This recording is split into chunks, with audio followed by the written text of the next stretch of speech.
In Great Yarmouth's Nelson ward, nearly half of all children live in poverty. But the definition of what that means could be about to change. Ruth Woodgate knows what it's like, both growing up herself and as a mother. Usually a little bit more than this, but at the moment I've got 1 egg, some milk, some cheese and some butter. And it's like this often? Often, yeah, very often. With £209 in benefits coming in each week, she and her 2 daughters are living way below the poverty line. And all too often she relies on her bowl of coppers to find enough money for a loaf of bread.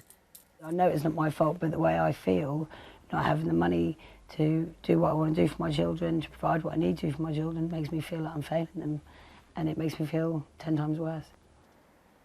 Households are currently deemed to be in poverty if the money coming in is below 60% of the average income.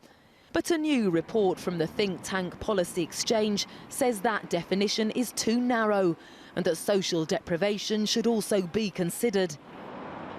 21-year-old Leon Dunn agrees.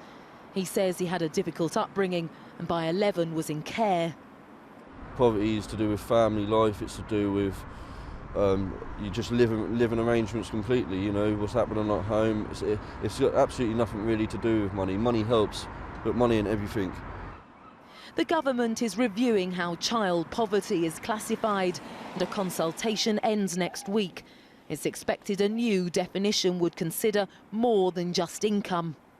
Measuring poverty in such terms alone is, according to the report, masking the true extent of the problem, encouraging politicians to increase handouts to those not in work simply to keep them above the poverty line, while failing to deal with the issues those families face.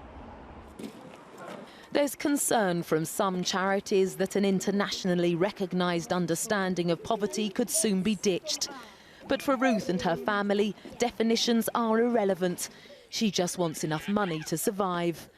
Emma Birchley, Sky News, Great Yarmouth.